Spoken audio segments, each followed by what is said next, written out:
দাউদ আলাইহিস সালামকে আল্লাহ রাব্বুল আলামিন এমন মুজিজা দিলেন, তিনি যখন লোহা মুঠো করে ধরতেন হাতের ভিতরে, লোহা পানি হয়ে হাতের ফাঁকের মধ্য দিয়া তা পড়ে যেত পানি হয়ে। এভাবে মুজিজা তাকে দেওয়া হলো। সুলাইমান আলাইহিস সালামের মুজিজা ছিল তক্তার উপরে বসতেন, ইঞ্জিন লাগতো না, মেশিন লাগতো না, বিনা ইঞ্জিনে বিনা মেশিনে তক্তা হাওয়ার উপরে উড়ে সারা পৃথিবী ঘুরে আসতেন। ঈসা আলাইহিস সালামের মুজিজা ছিল জন্মদের চোখের উপরে হাত বুলিয়ে দিতেন, সঙ্গে সঙ্গে চোখ তার ভালো হয়ে যেত। আবার কুষ্ঠ ব্যাধিগ্রস্ত লোকের গায়ে হাত বুলিয়ে দিলে তার শরীর ভালো হয়ে যেত। এটা ছিল তার মুজিজা। রাসূল পাক সাল্লাল্লাহু আলাইহি ওয়াসাল্লামের সময় মুজিজা, তার সময় প্রভাব ছিল সাহিত্যের। সাহিত্য আর কবিত্বের এত বেশি প্রভাব বিস্তার হলো, তারা কবিতা লিখে লিখে রচনা করে করে কাবা শরীফে লাগাই দিত। পারলে এই কবিতার সাথে মোকাবেলা করো এই চ্যালেঞ্জের। আল্লাহ রাব্বুল আলামিন সেই সময় কোরআনে কারীমকে অবতীর্ণ করে দিলেন। কোরআনে কারীম দুনিয়ার সমস্ত সাহিত্য আর কবিত্বের সমস্ত মানকে ছাড়িয়ে চলে গেছে এমন এক পর্যায়ে, কিয়ামত পর্যন্ত কোরআনের সাহিত্যের ভাবধারা এর মানকে উতরে যেতে পারবে এমন সাহিত্যের জন্ম আজও হয় নাই, ভবিষ্যতেও হবে না। এটা হলো রাসূল পাক সাল্লাল্লাহু আলাইহি ওয়াসাল্লামের মুজিজা। হে মুসা, তোমার হাতে ওটা কি? তোমার ডান হাতে ওটা কি? মুসা আলাইহিস সালাম বললেন, হিয়া আসায়া, এটা একটা লাঠি। এই লাঠির উপরে আমি ভর করে দাঁড়াই, এটা দিয়ে আমি পাতা পাড়ি, এই দিয়ে আমি উট ছাগল ভেড়া সংরক্ষণ করি, এছাড়া আরো অনেক কাজ এই লাঠি দিয়ে আমি করে থাকি। আল্লাহ রাব্বুল আলামিন বললেন, মুসা রে, তুমি যেটা বলেছ এটাই সব কথা নয়, ওই লাঠির ভিতরে আর একটা কুদরত আছে যা তুমি জানো না। লাঠিটাকে জমিনের উপরে ছেড়ে দাও। মুসা আলাইহিস সালাম লাঠি যখন জমিনের উপরে ফেলে দিলেন, হিয়া হাইয়াতুন তাসআব, লাঠি কি হয়ে গেল? বিরাট অজগর হয়ে গেল। মুসা আলাইহিস সালাম ভয় পেলেন। আল্লাহ রাব্বুল আলামিন বললেন, ভয়ের কারণ নাই, খুযহা ওয়ালা তাখাফ, ভয় পেও না, ওটাকে ধরো। মুসা আলাইহিস সালাম ভয় পেলেন না, আল্লাহ বলছেন ভয় পেও না, ধরো। মুসা আলাইহিস সালাম ভয় করলেন না, ধরলেন, কি হয়ে গেল? লাঠি হয়ে গেল। মুসা আলাইহিস সালাম এই লাঠি নিয়ে ফেরাউন যেখানে তার দলবল নিয়ে, তার জাদুকরদের নিয়ে জাদু দেখাবার জন্য উপস্থিত হলো, সেখানে জাদুকরেরা জাদু মন্ত্রপুত করে সমস্ত লাঠি হাতের কাছে যা ছিল সবগুলোকে তারা সাপ, সিংহ, বাঘ ইত্যাদি বানিয়ে দিল। আর এই জাদুমন্ত্রে তৈরি সাপ, বাঘ, সিংহ গিয়ে ঝাঁপিয়ে পড়লো মুসা আলাইহিস সালামের উপরে। মুসা আলাইহিস সালাম ভয় পেয়ে গেলেন। আল্লাহ রাব্বুল আলামিন বলেন, মুসারে ভয় নাই, বাতিলের সামনে ময়দানে তোমাকে নামায় দিয়া তোমাকে একা আমি ছেড়ে দেই নাই, আমি আল্লাহ রাব্বুল আলামিন তোমার সাথে আছি, ভয় করার কোনো কারণ নাই, হাতের লাঠি ছেড়ে দাও। মুসা আলাইহিস সালাম লাঠি ছেড়ে দিলেন, লাঠি সাপ হয়ে গেল।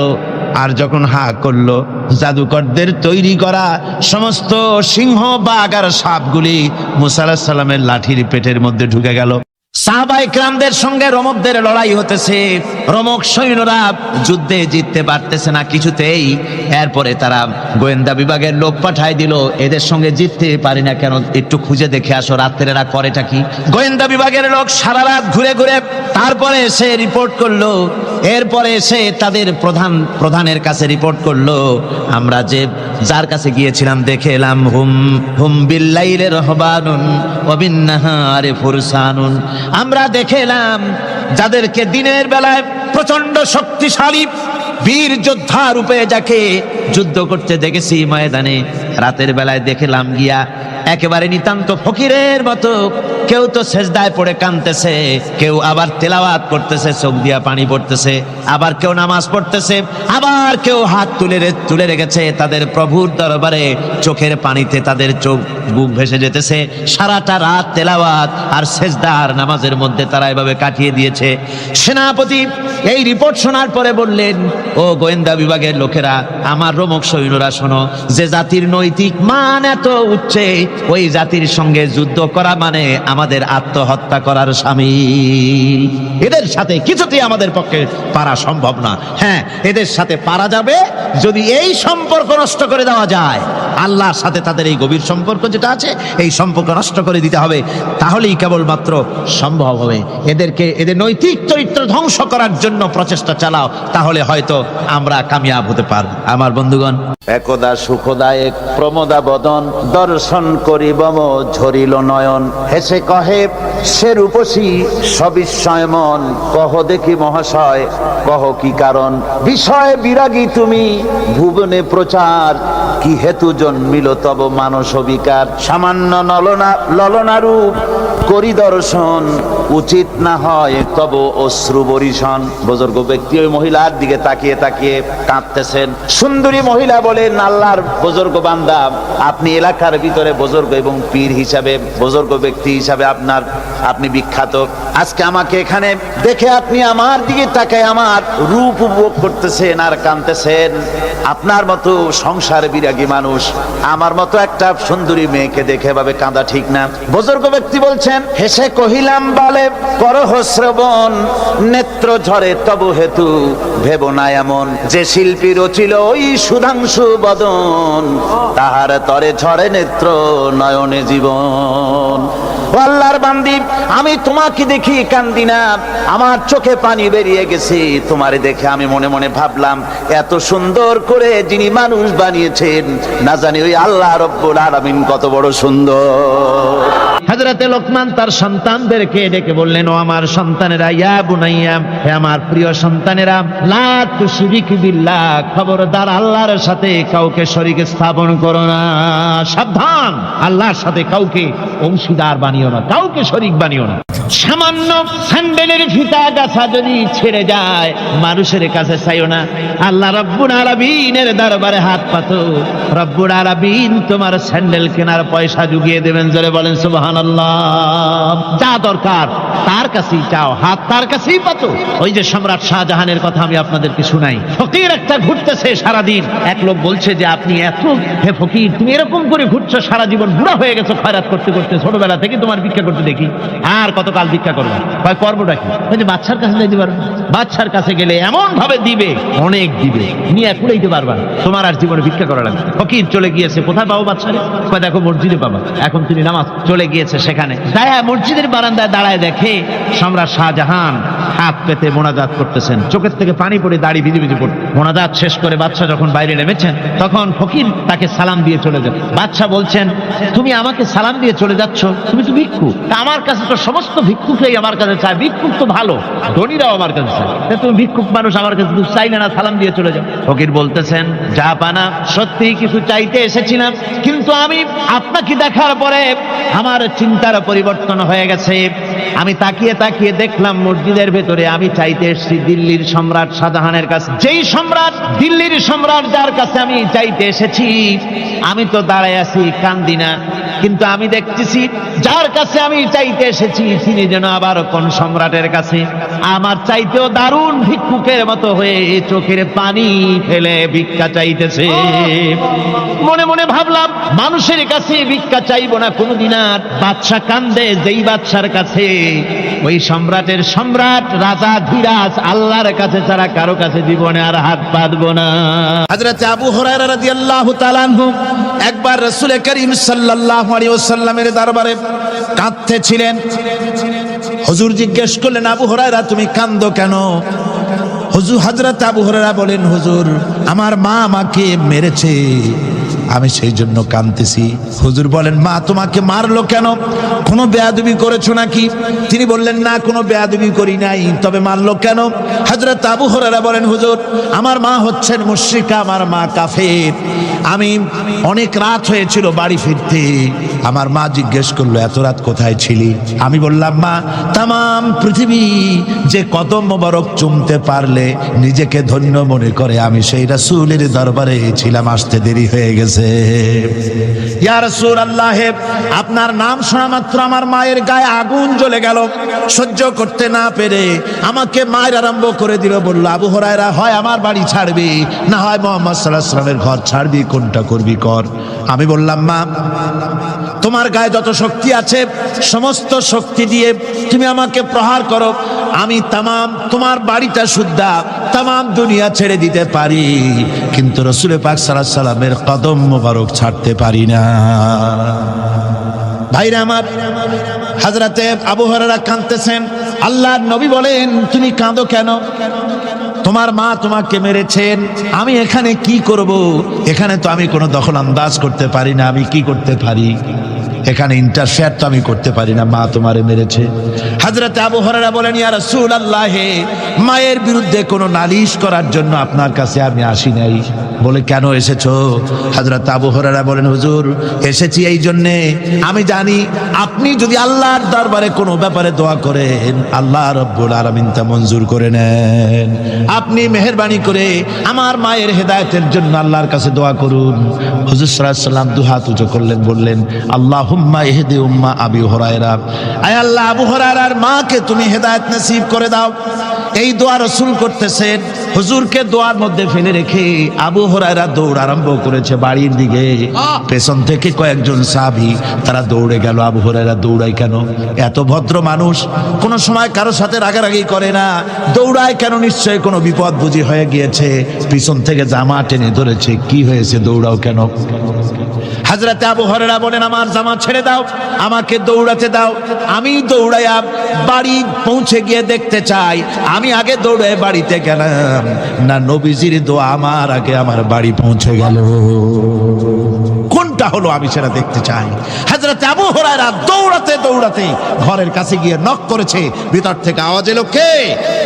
কিছুক্ষণ পর মা আমার বেরোলেন, মাথার চুল দিয়ে পানি পড়তেছে, বুড়া মানুষ। মা আমার কাছে এসে বলল, বাবা, তোমাকে মারার পর আমি বড় অনুতপ্ত হয়েছি, মনে মনে অনুশোচনা করেছি, আরে আমার ছেলে তো কোনো খারাপ জায়গায় যায় নাই, কোনো খারাপ মানুষের কাছে যায় নাই, মারলাম কেন? বড় অনুতপ্ত হয়ে গেছি আমি। এই অনুশোচনা করে আমি এইমাত্র গোসল করেছি, আমাকে নিয়ে চলো তুমি বিশ্ব নবী রাসূলুল্লাহর দরবারে। আমার ভাইরা, রাসূল পাক সাল্লাল্লাহু আলাইহি ওয়াসাল্লাম, আল্লাহর নবী এমন এক মহান সত্তা ছিলেন যে তিনি দোয়া আল্লাহর দরবারে হাত উঁচু করতে দেরি আছে, কিন্তু দোয়া কবুল হতে দেরি নাই।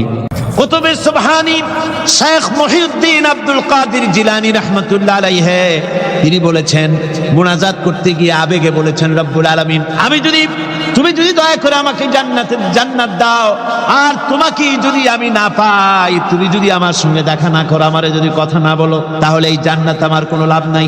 আর আমাকে যদি জাহান্নাম দিয়ে দাও, আর মাঝে মধ্যে তুমি যদি জিজ্ঞাসা করো মহিউদ্দিন কেমন আছো, তাহলে এই জাহান্নাম আমার জন্য বেহেশত হয়ে যাবে। আয় আল্লাহ, আমি শুধু তোমারই চাই। আল্লাহর নবী বললেন, মহিলা, তুমি অপরাধ করেছো, কিন্তু তোমার গর্ভস্থিত সন্তান তো কোনো অপরাধ করে নাই, সুতরাং তোমার উপরে শরীয়তের হদ জারি করা যাবে না, ডেলিভারি হোক, তারপরে বিচার হবে। মহিলা চলে গেল আফসোস করতে করতে যে আমার বিচার হলো না, যদি এর মধ্যে আমি মরে যাই তাহলে জেনা করেছি, দুনিয়ার শাস্তি তো সহজ, পাথর মেরে উড়িয়ে দেবে, সঙ্গে সার করবে, এটা তো সহজ, কিন্তু কিয়ামতের ওই কঠিন জাহান্নামের আগুনে জ্বলতে পারবো না। মহিলাটি সন্তান ডেলিভারির পরে মহিলা চলে এসেছে রাসূলের কাছে, হুজুর, এই সে আমার বাচ্চা ডেলিভারি হয়েছে, আপনি মেহেরবানি করে আমার উপরে হদ জারি করেন, শাস্তি দেন। আল্লাহ নবী বলেন, মহিলা, তুমি অপরাধ করেছো, কিন্তু তোমার সন্তানের হক আছে, তোমার বুকের দুধ 2.5 বছর পর্যন্ত সে পান করবে, আমি তার হক নষ্ট করতে পারি না। মহিলা আবার চলে গেল কাঁদতে কাঁদতে, যদি এর মধ্যে মরে যায়, 2.5 বছর যেতে পারে নাই, তার আগেই মহিলা ওই বাচ্চাটাকে কোলে নিয়ে হাতে একটা রুটি দিয়া হুজুরের কাছে আসছে। কত পেরেশানি দেখেন। মহিলা এসে বলেন, ইয়া রাসূলুল্লাহ, আমার এই বাচ্চা এখন দুধ ছেড়ে দিয়েছে, সে রুটি খাইতে পারে, হুজুর আর দেরি করবেন না, এই শাস্তি না নিয়ে যদি মরে যায়, জাহান্নামের কঠিন আযাব আমি ভোগ করতে পারবো না। আল্লাহর নবী ওই মহিলাকে অর্ডার দিয়া দিলেন, একে বুক পর্যন্ত মাটির মধ্যে গেড়ে দিয়া চতুর্দিক থেকে পাথর নিক্ষেপ করো। মহিলাকে নিয়ে তাকে বুক পর্যন্ত মাটির ভিতরে গেড়ে দিয়া চতুর্দিক থেকে যখন পাথর নিক্ষেপ করা হচ্ছিল, রক্ত ছিটে এসে একজন সাহাবীর গায়ে পড়ায় সাহাবী মহিলাকে ভৎসনা করলেন।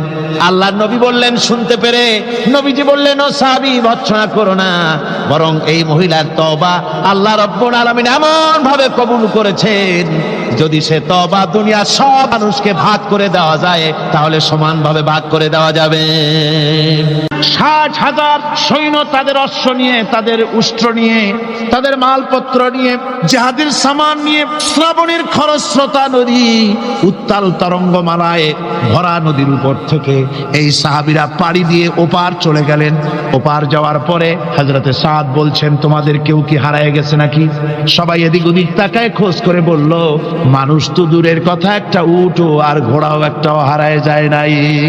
একজন বলল আমার একটা পেয়ালা, যে পেয়ালা আমি পানি পান করতাম সেই পেয়ালাটা তুফানে ছিটকে কোথায় চলে গেছে, ওইটা হারায় গেছে। হযরতে সাদ বলেন মুজাহিদের কোনো জিনিস দরিয়া নিতে পারে না, অবশ্যই তা ফেরত আসবে। এই কথা তিনি বলতেছিলেন, হঠাৎ করে দরিয়ার কিনারে একটা আওয়াজ হলো, দেখা গেল তুফানের ভিতরে সেই হারানো বাটিটা তাদের মধ্যে ফিরে এসেছে। মুজাহিদদেরকে সাহায্য করেন স্বয়ং আল্লাহ রাব্বুল আলামিন। আফ্রিকার জঙ্গলের কাছে ভিন্ন ইতিহাস, জঙ্গলের কাছেই মুসলমানদেরকে থাকতে দেওয়া হয়েছে। মনে করা হয়েছিল জঙ্গলের সমস্ত হিংস্র প্রাণীরা এই মুসলমানদের শেষ করে দেবে, যুদ্ধ করা লাগবে না। হযরতে সাদ সে অবস্থা বুঝতে পারলেন, তিনি একটা মঞ্চ তৈরি করলেন। সেই মঞ্চের উপরে দাঁড়ায় জঙ্গলের প্রাণীদের দিকে লক্ষ্য করে তিনি নোটিশ জারি করে দিলেন, বললেন ইয়া আইয়াতুহাল হাশারাত ওয়াস সিবাউ নাহনু আসহাবু রাসূলুল্লাহ সাল্লাল্লাহু আলাইহি ওয়াসাল্লাম। হে জঙ্গলের হিংস্র প্রাণীরা, আমরা আল্লাহ রাসূলের সাহাবী, ফাইন্না নাজিলুনা ফামান ওয়াজাদনা বাদাহু কাতালনাহু।